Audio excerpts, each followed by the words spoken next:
خیش، صدای بشریت متمدن بر علیه حکومتی باشیم که این حکومت سمبل ارتجاع، سمبل تفکر ضد انسانی و مذهبی برای همه دنیاست. ما پاسخ وضعیت موجود جهانیم و اینی که الان داریم اینجا مطرح میکنیم سمبولیکه.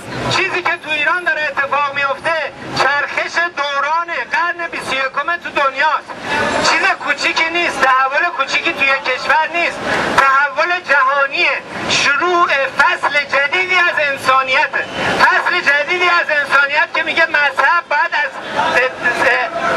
سایه نحسش رو از سیاست بکشه کنار، میگه باید طبقات حاکمه توان حکومت کردن بر اکثریت جامعه رو ازشون بگیری، میگه به جامعه، میگه این جامعه باید سرنوشت خودش رو تعیین کنه، استثمار انسان از انسان باید بر بیفته و زن و مرد برابرن و همه برابری ها، همه زیبایی ها رو بتونه تو اون جامعه ایجاد کنه. ببخشید من معذرت میخوام، حالا از همتون میخوام دونه دونه بیان با هر فکری که هستین حرف بزنید. خیلی هم ممنونم. فیروزه، نواز فیروزه. Because he wanted to let us hear his voice. He was blindfolded by the police. They brought him to a room and raped him. 3 policemen raped him, blindfolded him, beat him. And why? Because every time he screamed, every time he wanted to tell what happened to him, who raped him, the policeman said. اون روزا نخست وزیر بودن، اون روزا شکنجهگر بودن، الان ماسک اصلاح طلبی و سب زدن. من هیچگاه نمیتونم باور کنم. من شاکی خصوصی اینا. همه مخالفین جمهوری اسلامی به اینجا خوش اومدید. اینجا جایی است که امروز یکی از جنایتکارترین آدم‌های تاریخ در سازمان ملل قرار است سخنرانی کند. احمدی نژاد جلاد که در 30 سال گذشته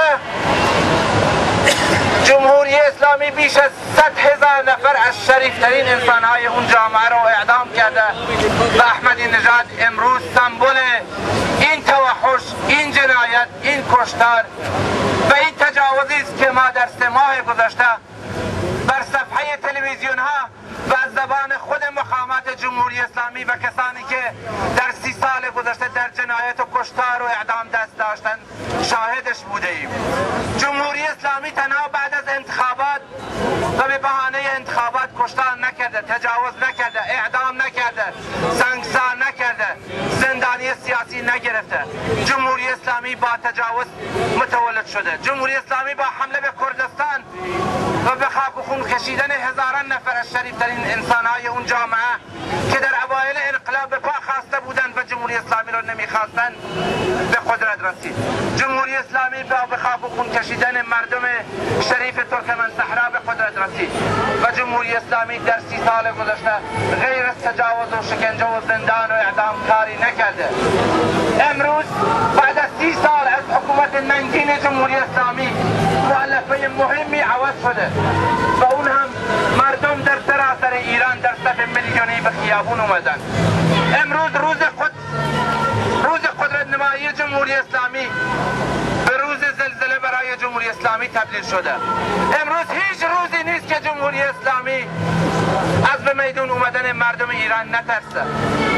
امروز مردم ایران در صف میلیونی به میدون اومدن و جا دارد ما انسانهای آزادی خواه، ما برابری طلبان، ما کسانی که از دست جمهوری اسلامی شاکی هستیم، از دست احمدی نژاد تیر خلاصتن شاکی هستیم.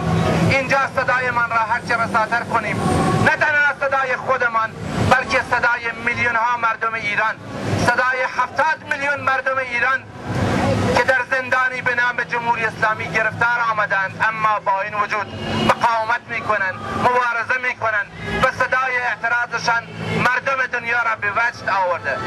امروز باید صدای ما رساتر بشه و به UN و سازمان ملل و همه دولت های مرتجعی که میخوان با جمهوری اسلامی بسازن بگیم پیام مردم ایران روشنه، پیام ما آزادی خواهان روشنه. دست واسطه و هم همکاری با جمهوری اسلامی بردارید. مردم ایران در صف میلیونی به میدون اومدن و جمهوری اسلامی رو سرنگون خواهیم کرد. کلیه سران 30 سال جنایت جمهوری اسلامی رو پای میزهای محاکمه میکشونیم و اون روز همه دولت ها، همه نهادهایی که با این جانیان همکاری کردند به عنوان شریک جرم جمهوری اسلامی به رسمیت خواهیم شناخت. من با چند شعار کوبنده علیه جمهوری اسلامی و علیه احمدی نژاد تیر خلاصن صحبتام رو تموم میکنم.